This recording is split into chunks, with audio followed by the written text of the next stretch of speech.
of August, and getting a little bit of a late start this morning. Anyway, here's the infrared satellite loop. What you're looking at here is long wave infrared, which shows the highest colder cloud tops. You see Dexter up here in the Atlantic Ocean being sheared pretty heavily from deep level, deep level layer shear from the northeasterly shear, 20, 30 knots, which is pushing the storms right off the low level center, which you can see right here, really. Um,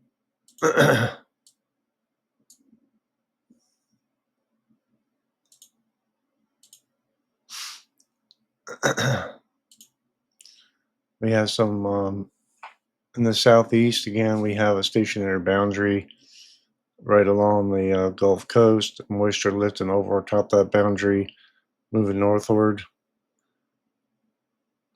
We also have, well,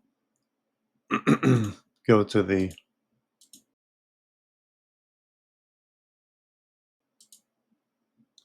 where the fronts are.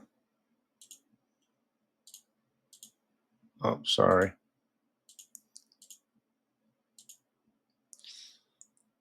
These are the where the frontal boundaries are located on the surface map, along with the overlaid where the heaviest rainfall is expected today, up till 12Z. You can see the slight risk over Georgia, parts of South Carolina, along the spine, allowing the Appalachians, the higher terrain here in the Ohio Valley, Mississippi Valley, and the upper Midwest and Montana, marginal risk of excessive rainfall.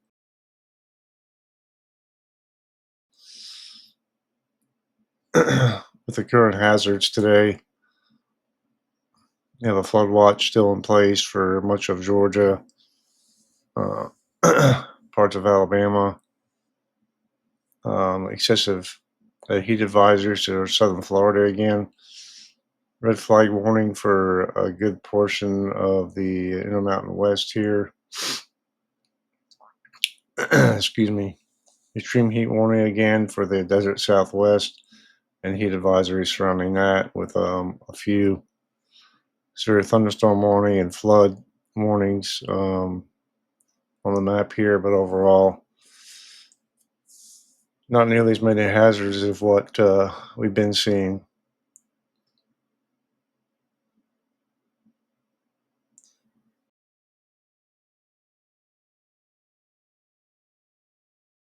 So, as far as the tropics go, of course, we have Dexter out here, which continues to move to the northeast. Models are kind of split on whether or not it's going to be absorbed by a phase with the shortwave trough that's moving through, or just be sheared apart and just meander around as a remnant low. Either way, it's no threat to land. Just a fish storm. If you gotta know any fish out there, give them a call. Tell them to get out of the way. Make sure they don't drown. Just kidding. But National Hurricane Center still has this area of interest. The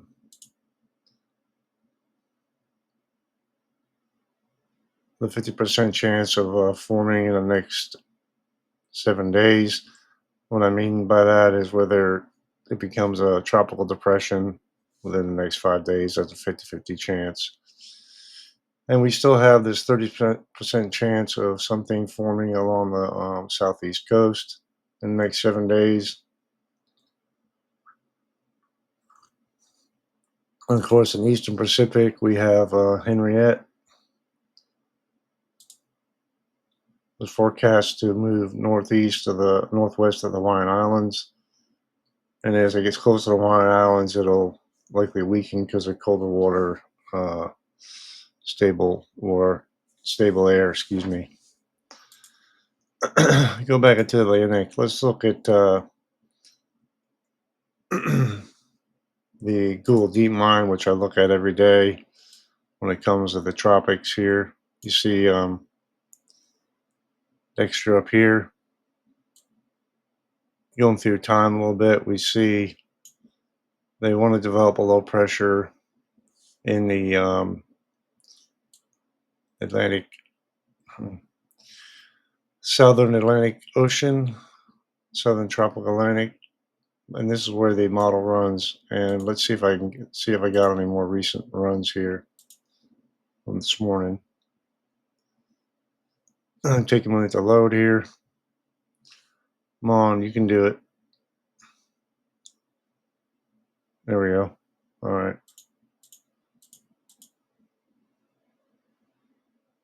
Now they want a European on high res. There's now one developed low center off the coast of the southeast, and also a low, multiple lows in different areas. This is a little more aggressive than it was. Wow, quite a few different low pressures you want to develop. And then it wants to develop a tropical storm in the Caribbean Sea in the Western Antilles as we get through time here. And it wants to develop a tropical storm from that low that's supposed to develop out here, way up in the North Atlantic Ocean.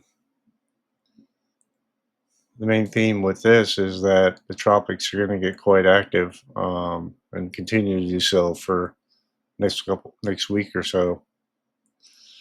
The biggest concern, of course, in the short term is this low maybe developing off the southeast coast. And we look at model ensemble guidance.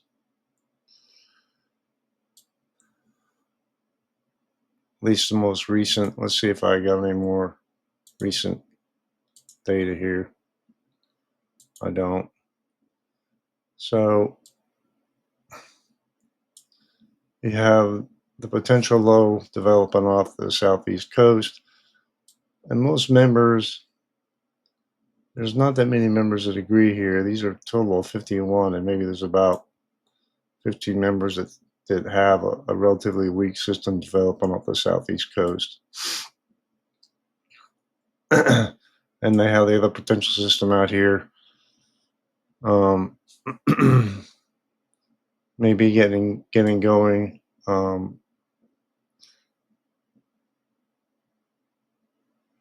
towards the end of the period, which is the 11th, which is 6 or 7 days out, and another low pressure system off the African coast may be developing. If we switch to the GFS model, sorry, the GEFS,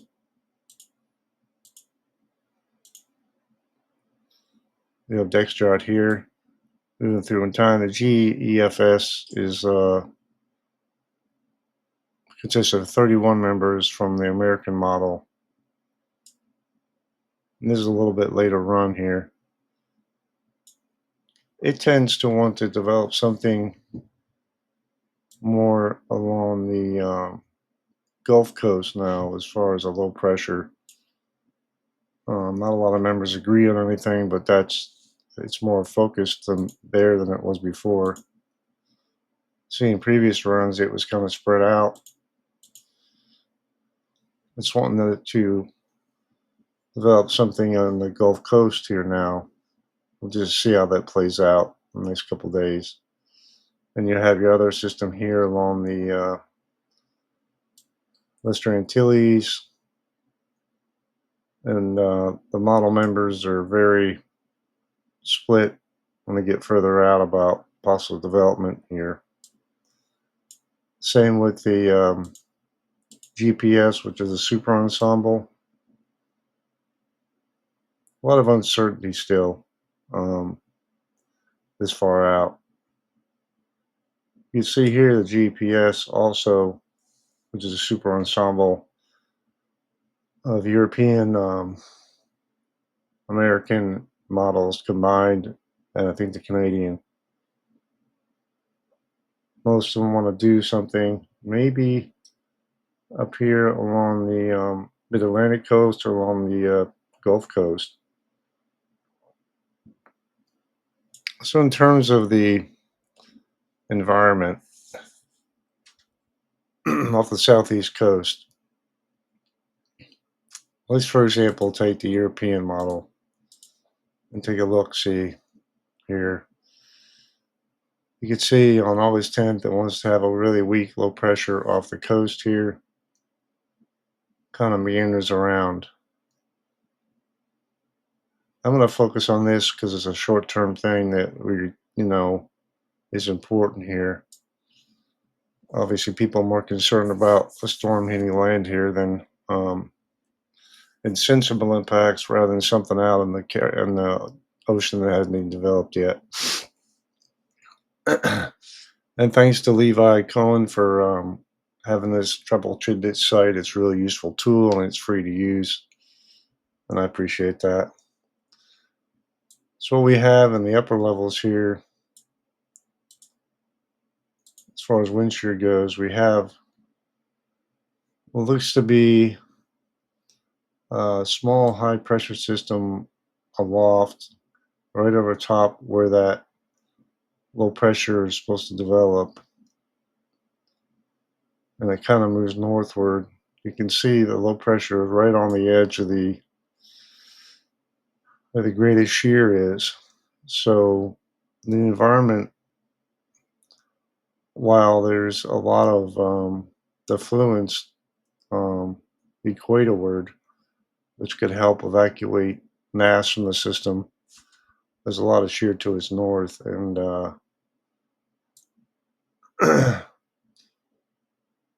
if it stays in that high shear environment to its north, it'll likely be very um, stay pretty weak and not develop that much.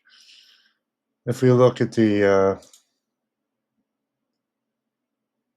let's see,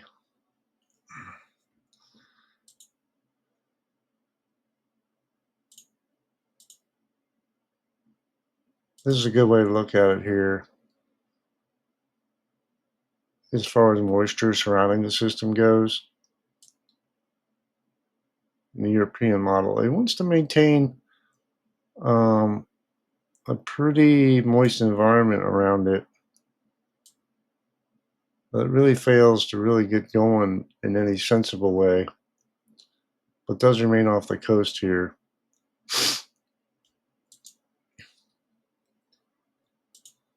If we look at let's look at the 7 to 300 millibar humidity. This is a better way to look at the moisture that's available in the mid levels. And you can see a lot of dry air in the mid levels, only moisture on the eastern side of the system. You can see the dry air just to its north, and on the west side being pulled off the continental US here. It doesn't start off quite like that. You see as it moves northward, it gets sheared apart. And you have that other system out here in the tropical Atlantic kind of getting entrained with dry air as well. And that may be one of the reasons why it's not going to develop. You also have some more moisture in the Gulf here as well. And if we switch to the American model on the 10th, it doesn't really have any defined low pressure off the coast, but wants to bring that one that's supposed to be out here up through the flow and eventually develop it and move it out to sea.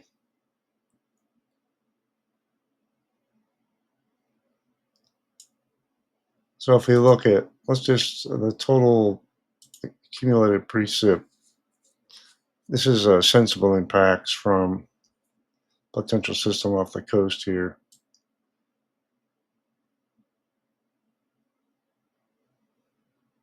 Really, most of the precip's going to remain offshore as for this model.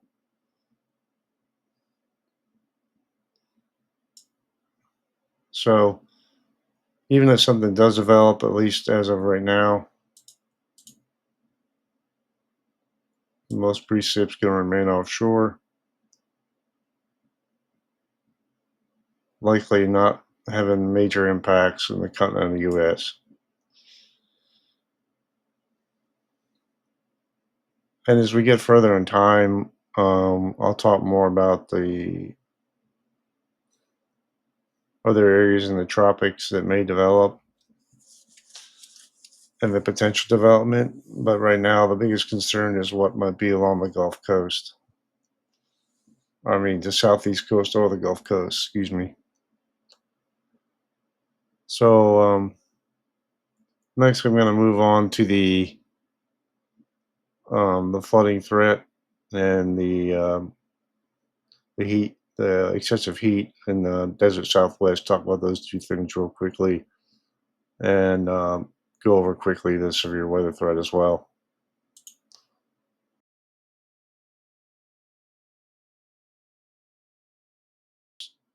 We still have flood watches that I showed you in the hazards in the southeast, and we have this potential system like we I've been talking about, the tropical outlook off the southeast coast, which regardless of development, there's going to be enhanced moisture and chance of flooding.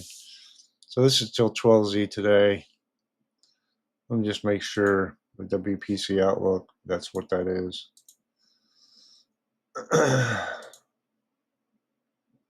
12Z today. Actually, that is not it. Not correct. Let's see. Day one. Okay. This is day one. This is the new day one outlook. This is through the rest of through today through tomorrow. We have a slight risk of excessive rainfall. See, sometimes the tools you use aren't updated as much as you want them to be.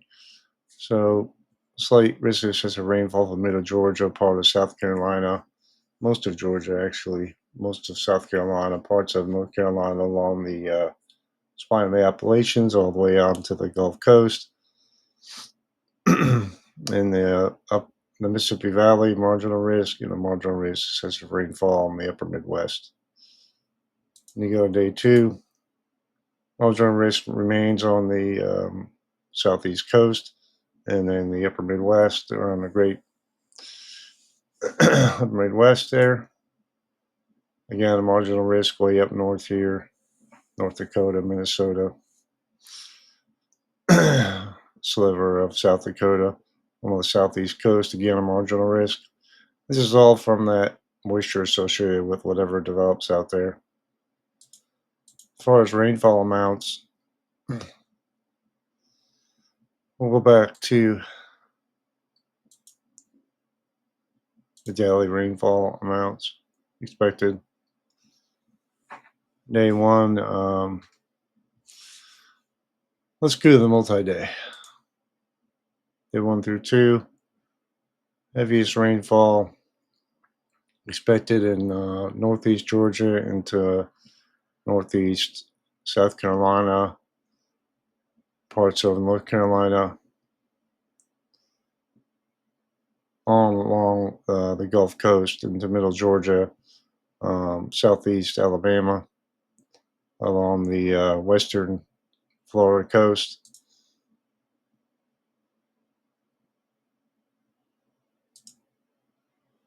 Move this further northward, you see where the most rainfall is expected along the Gulf Coast, as indicated by the excessive rainfall outlook.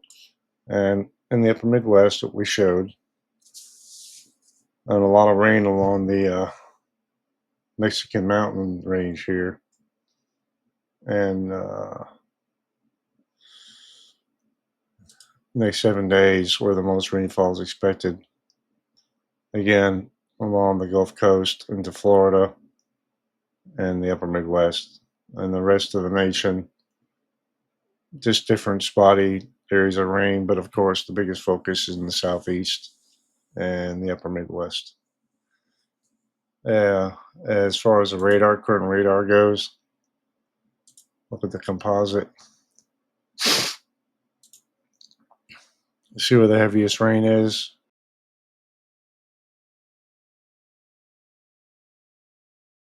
Slight risk up in South Dakota, North Dakota, surrounded by marginal risk and thunderstorm risk in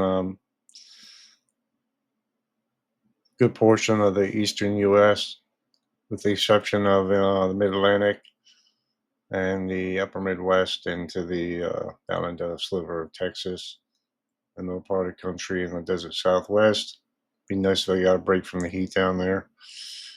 It's mostly driven by you have a 2% tornado risk, 15% um, wind risk of exceeding 50 knots within 25 miles of a point, surrounded by a marginal risk of 5%, and a hail risk in the same areas. On the day two, marginal risk, which is, and you have a thunderstorm outlook for a good portion of the eastern U.S., east of the Rockies. Just an area right along the Mid Atlantic here, New Jersey, Pennsylvania, where no thunderstorm are expected, in part of Texas. This is probably driven mostly by wind, which is 5% wind risk. Excuse my stumbling today. I'm on the struggle bus today. Brain's a little foggy. I started taking melatonin to help me sleep last night. It makes me foggy in the morning. Anyway, um, day three, large marginal risk across the northern tier, and general thunderstorm risk for the rest of the nation, with the exception of mostly west of the Rockies. Going back to the day two, wind, not a lot of not a lot of risk tomorrow, so that's good. And last, I'm just going to talk about the heat real quick. As our sea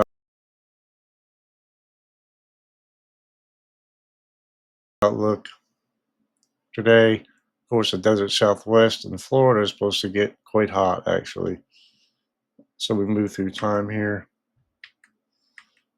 See the heat that was in the desert Southwest moves east,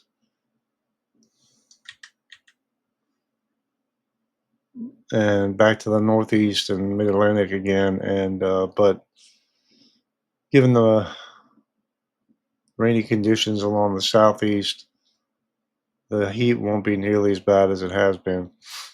So we're thankful for that. But the Northeast and Mid Atlantic and start to suffer again towards beginning of next week. You can see how in the upper Midwest and the Great Plains, Texas, they start to get the brunt of it as it moves eastward. This is mostly driven by the high pressure systems and different features in the atmosphere moving around, but very quickly I'll go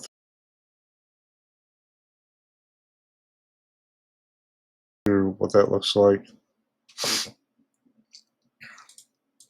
Doing a lot of stuff on the fly here because I got up late this morning. This is a short-term model guidance here. Big high pressure centered over. See how the flow is here, and a trough digging over the southeast. And that's a short-term model guidance. And we'll go to the European for a little bit longer. See that flow? That high pressure remains in place over time here. And there's another high pressure that's trying to develop off the southeast coast here. You see a deep trough starts to build. So it's Saturday, which if there can be enough return flow at the lower levels, you see some deep moisture and wind from the enhanced flow all the way up into the high plains, upper Midwest. This could definitely lead to severe weather chances as the system moves through. Anyway, the ridge flattens out, and you can see a ridge building along the east. And as this system progresses to the east, high pressure builds. Usually, with wave patterns like this, you have systems that develop on one side of the wave pattern, like low pressure. You have a high pressure that builds in response on the other side of it. This lifts out, but then you have a mid level feature. This model's want to develop in the middle part of the country.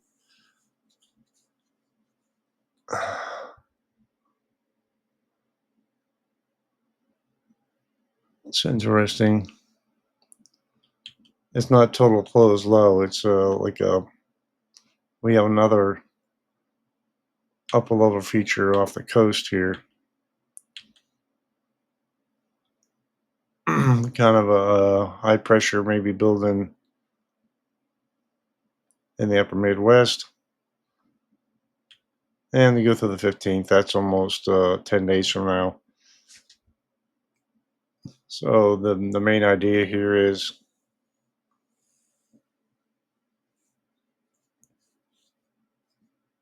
flattening high pressure over the desert Southwest will see some relief from the hot temps they see today, moving eastward into the Northeast and Mid Atlantic over time, but not nearly as hot as it was last week. Anyway, hope you have a good day. I appreciate you listening and putting up with my stumblings today. Thanks to all my lower viewers, and thank you to Mitch West for being a friend and being a good example for the community on YouTube. Take care. Thanks. Bye.